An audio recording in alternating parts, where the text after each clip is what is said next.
सर्व BA भाग 3च्या विद्यार्थ्यांचे मनपूर्वक स्वागत। मी डॉक्टर सुनील चटवे, उपप्राचार्य मुंगसाजी महाराज महाविद्यालय दारव्हा।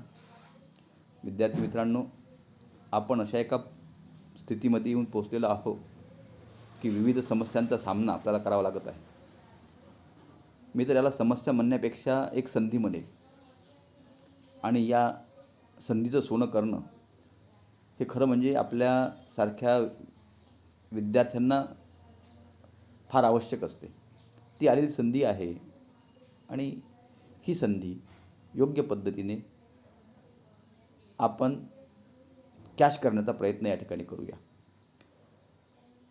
आम्ही सर्व यवतमाळ जिल्ह्यातील राज्यशास्त्र विषयाचे प्राध्यापक यांनी जिल्ह्यातील सर्व विद्यार्थ्यांपर्यंत शैक्षणिक मटेरियल साहित्य पुरवल्या जावे म्हणून एक छोटासा प्रयत्न या ठिकाणी केलेला आहे। असो, आपण मुख्य विषयाकडे वळूया।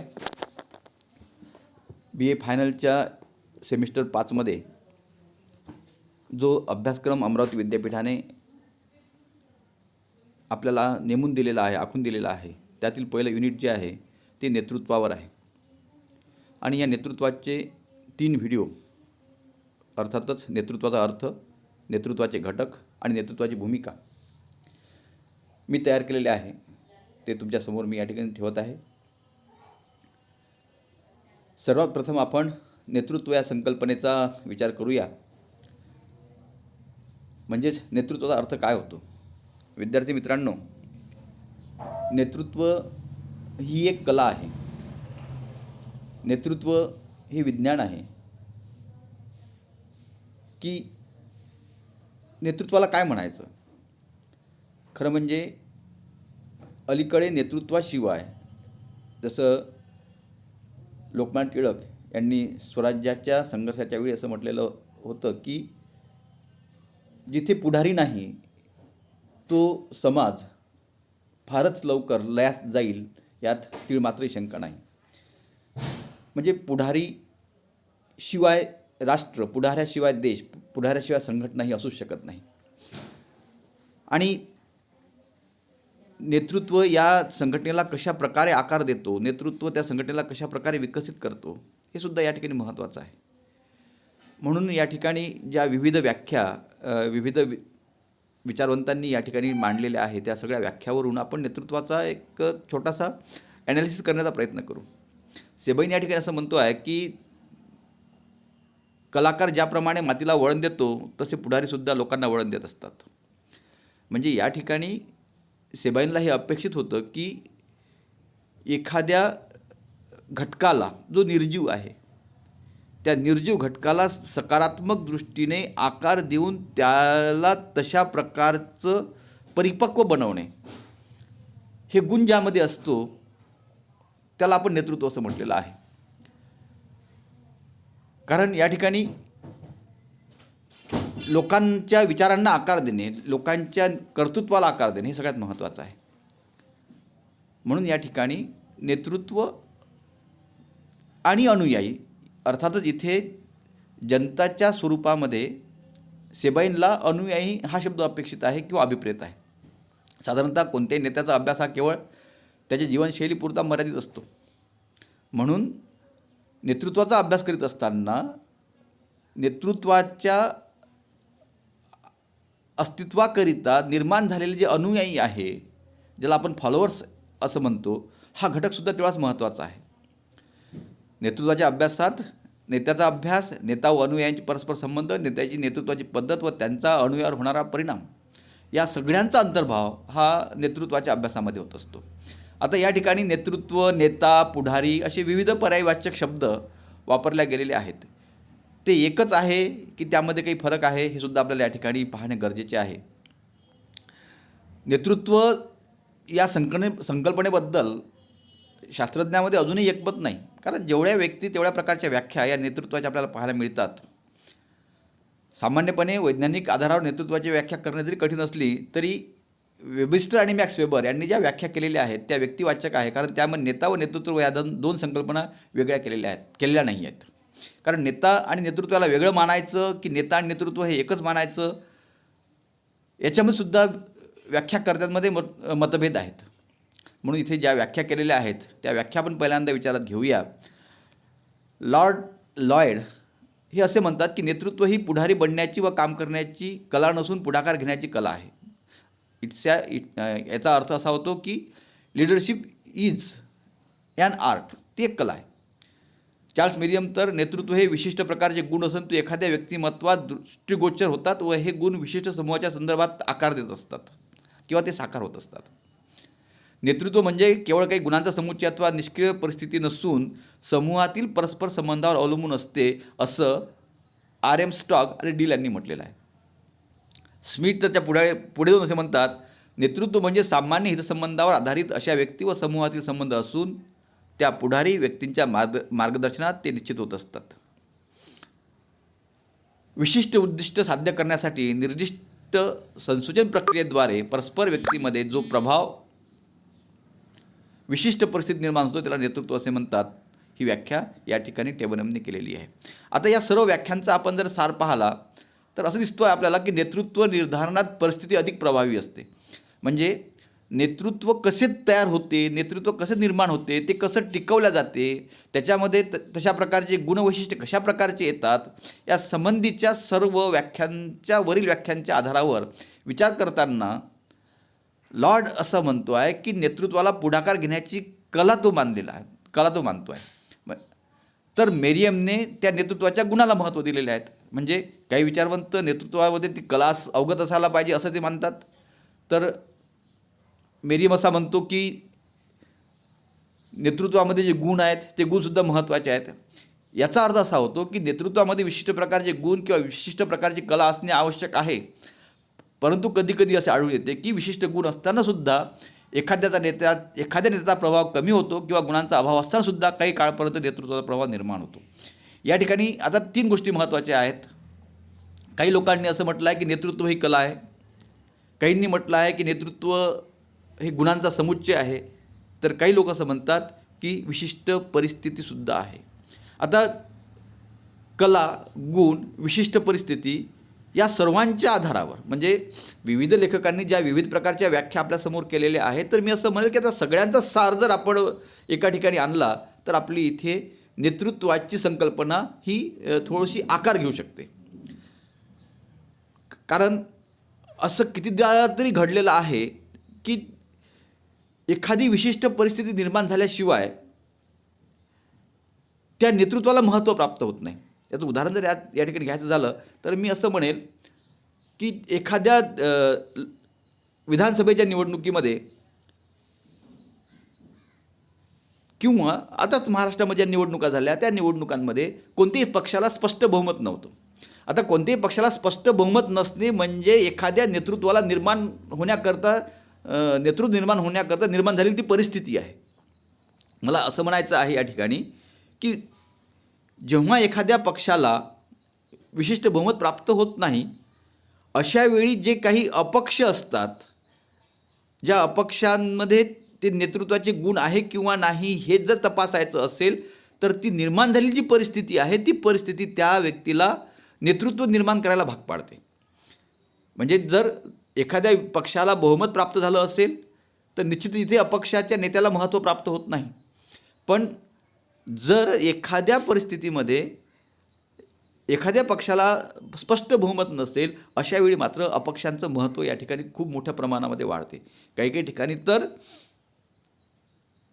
विशिष्ट बहुमत नसतानासुद्धा किंवा अल्पमतामध्ये असणारा एखादा पक्ष असतानासुद्धा राज्याचा मुख्यमंत्री झालेला आपल्याला पाहायला मिळतो.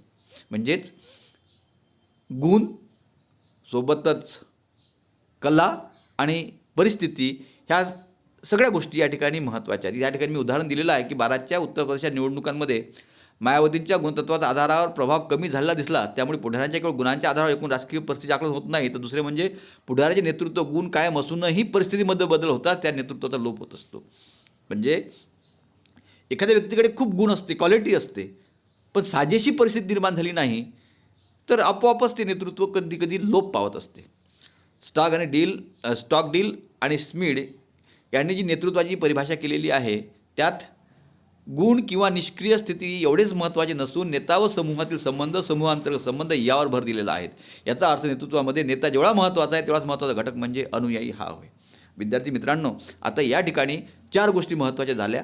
नेतृत्व निर्माण व्हायचं असेल तर सगळ्यात पहिल्यांदा ती कला असणे आवश्यक आहे, त्या व्यक्तीकडे गुण असणे आवश्यक आहे, ते दोन्ही गोष्टी असून भागत नाही, तर विशिष्ट परिस्थिती असणे आवश्यक आहे. आणि चौथा घटक या ठिकाणी आता पुन्हा समोर आलेला आहे, तो म्हणजे अनुयायी. आणि अनुयायी हा घटक नेतृत्वाला नेतृत्वाची परिवर्तित करण्याकरिता सगळ्यात महत्त्वाचा आहे. कारण एखाद्या व्यक्तीकडे जर अनुयायीच नसेल तर तो नेता होऊ शकत नाही.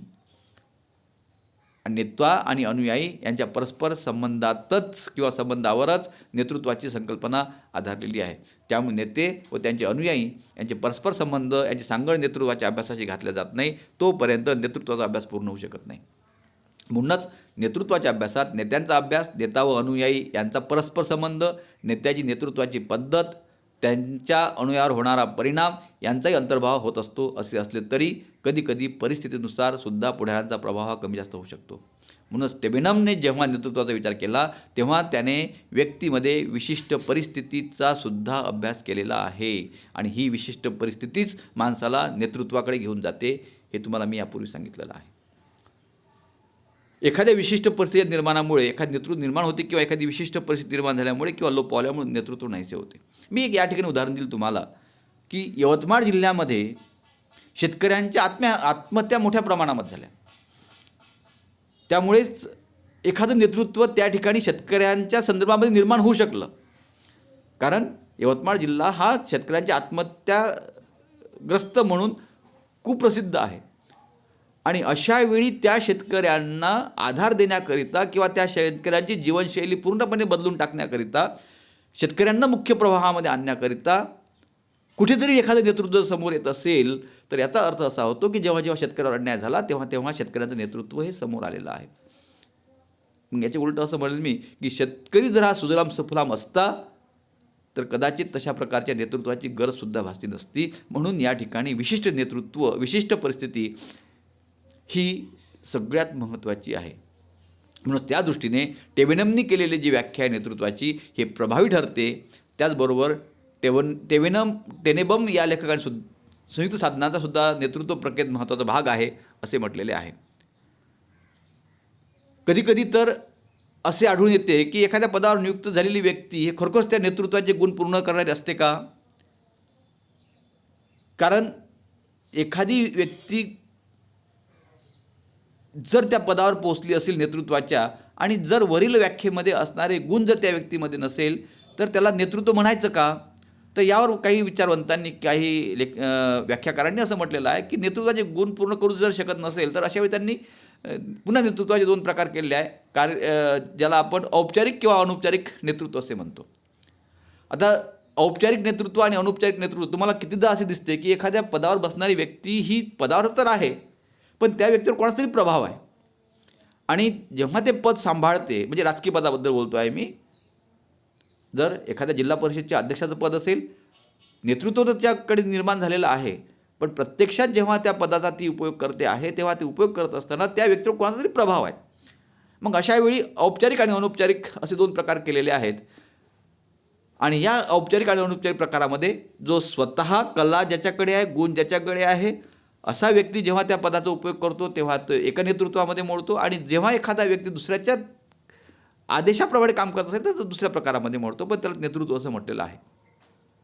अशा पद्धतीने नेतृत्वाच्या व्याख्येचा सार या ठिकाणी आपल्याला करता येईल. एखाद्या गटाचे विशिष्ट ध्येय प्राप्त करण्याच्या प्रयत्नाचे संघटन व दिग्दर्शन करण्याच्या हेतूने प्रेरित झालेले वर्तन ही व्याख्या राज्यशास्त्रात कोशात केलेली आहे. त्यामुळे हे वर्तन जेव्हा राजकीय स्वरूपाचे असते तेव्हा त्याला राजकीय नेतृत्व असे म्हटलं जाते. नेतृत्व ही गतिशील संकल्पना असून नेत्यांच्या क्रियाशीलतेतून ते व्यक्त होत असते. त्यामुळे नेता व अनुयायी यांच्या परस्पर संबंधातून क्रियाशीलतेला चालना मिळत असते. तर अशा पद्धतीने वरील सर्व व्याख्यांना जर एकत्रित बांधण्याचा आपण प्रयत्न केला तर नेता व नेतृत्व यामध्ये फरक असून नेता म्हणजे पुढारी पण होय, तर नेतृत्व निर्मिती करता त्या नेत्यांमध्ये एखादी निश्चित ध्येय गाठण्याकरता इतरावर प्रभाव पाडण्याच्या कलेबरोबरच व्यक्ती व समूह संबंध व आंतरक्रिया तेवढ्याच महत्त्वाच्या असून अनुयायी आणि त्याचबरोबर विशिष्ट परिस्थिती व ती निर्माण करण्याकरता संशोधन साधने इत्यादी सर्व घटक नेतृत्वाच्या निर्मितीकरिता महत्त्वाचे आहेत. म्हणजेच इथे एक गोष्ट स्पष्ट झाली, नेतृत्व हे औपचारिक आणि अनौपचारिक असं दोन प्रकारचं असू शकते, किंवा पुढारी, नेता आणि नेतृत्व याच्यामध्ये फरक असू शकते. पुढारीपण, नेतेपण आणि नेतृत्व पण. म्हणजेच नेता आणि नेतृत्व नेता व नेतृत्व यामध्ये फरक असून नेता म्हणजे पुढारी. तर नेतृत्व निर्मितीकरता मात्र ह्या सगळ्या गोष्टींची आवश्यकता असते, ज्यामध्ये कला आहे, ज्यामध्ये विशिष्ट गुण आहेत, ज्यामध्ये मोठ्या प्रमाणामध्ये तुमच्याकडे अनुयायी आहे, आणि ते सर्व निर्माण करण्याकरता जर एखादी विशिष्ट परिस्थिती निर्माण झाली असेल तर तुम्हाला या ठिकाणी आपल्याला नेत्या आणि नेतृत्व यामध्ये फरक करता येते. आता या ठिकाणी दोन विचारवंतांचा अभ्यास आपण या ठिकाणी करू. एक आहे डॉक्टर ना. रा. खेंकाळे आणि दुसरे आहेत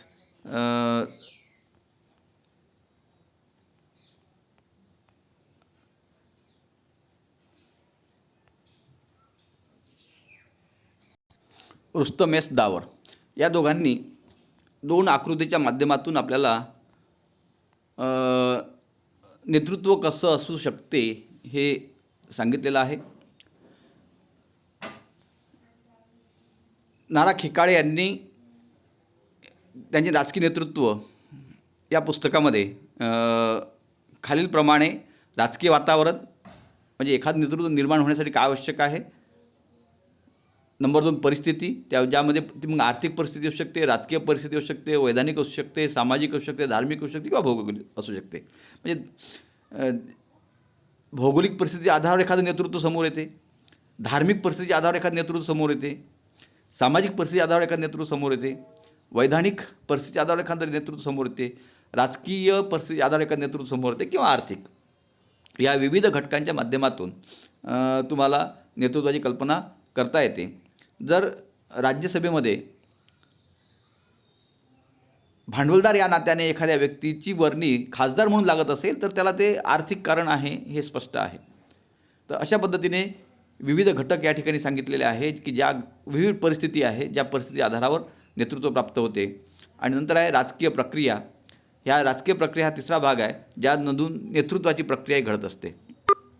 तर आकृती क्रमांक 2मध्ये नेतृत्व याचे जे घटक सांगितलेले आहेत ते पुढारी, अनुयायी, उद्दिष्टे, विशिष्ट परिस्थिती आणि संसूचन या घटकांच्या आधारावर त्याला सपोर्ट करणारे जे उपघटक आहेत, मग ते कुटुंब, जात, समूह, सांप्रदायिक गट, शाळा, महाविद्यालय, श्रेष्ठत्वाची भावना, महत्त्वाकांक्षा, राष्ट्रभक्ती, हे सगळं आपण जेव्हा नेतृत्वाचे घटक पाहू तेव्हा त्यामध्ये आपण यावर सविस्तर चर्चा करू. तर अशा पद्धतीने नेतृत्वाच्या संदर्भामध्ये नेतृत्व म्हणजे काय आणि त्याच्या व्याख्या यावर आपण याच ठिकाणी चर्चा केलेली आहे. यानंतर पुढील व्हिडिओमध्ये आपण नेतृत्वांच्या घटकावर चर्चा करू. धन्यवाद. सगळ्या विद्यार्थ्यांना या ठिकाणी मी धन्यवाद देतो आणि माझे नेतृत्वावरचे जे व्याख्यान या ठिकाणी आपण ऐकलेत त्याबद्दल तुम्हा सर्वांचं स्वागत करतो.